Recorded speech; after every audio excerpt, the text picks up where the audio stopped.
Coming to work every day, it's a new challenge and new problems to face and really new people to meet. So that makes it really easy to be excited. Colonel Richards, intro video, take one. I am Colonel Dustin Richards, the new commander of the 88th Air Base Wing and Wright-Patterson Air Force Base installation. My first impression of the installation is that it is just an amazing place to be. My wife and daughters are extraordinarily happy to be here. Everybody that we've met so far has been extremely welcoming and extremely professional. I think every parent has a responsibility to be a role model for their children. My wife and I try to emulate that every day. Family for me is the most central thing in our life. It's foremost.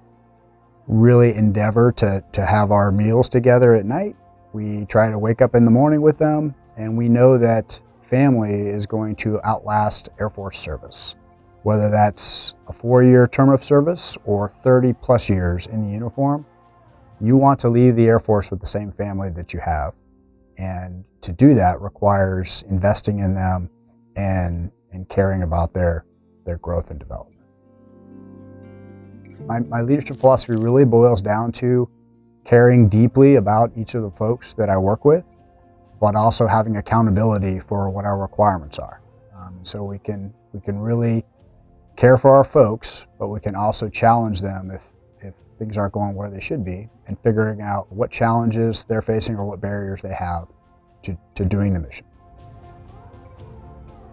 I would say honestly the top priority is just making sure that every airman on the base, and that's both our enlisted airmen, our officers, people in uniform, as well as all of our civilian teammates, and the contractor staff that we have. So I use airmen in a very broad sense, are prepared for the future and the challenges that the great power competition really is bringing to the Air Force, and that we as an installation are ready to meet those challenges.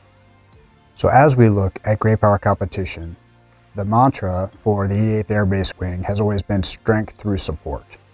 And that support is not going to change, and neither will our requirement to be strong to provide that strength. So we'll be looking at the requirements for all of our mission partners and the installation itself to understand what is needed for great power competition, and then start to address those challenges. One critical thing to note is that in the past, when we weren't as focused on China as a pacing threat, Wright-Patterson was not at the forefront of these challenges. And now Wright-Patt is squarely in the sights of our adversaries because of the capabilities we bring to the Air Force. When I was in high school and college, I always gravitated to team sports because the outcome was never dependent on one person, and that's what the Air Force is. The Air Force is a team sport, and I've been proud to be a junior member of the team, a key player on the team, and now kind of the head coach of the team. And I'm really proud of that service. From the outside looking in, and people hear referencing the 88th Air Base Wing, I want them to think that we are providing strength through support in an absolutely professional manner, and taking amazing care of our airmen while doing so.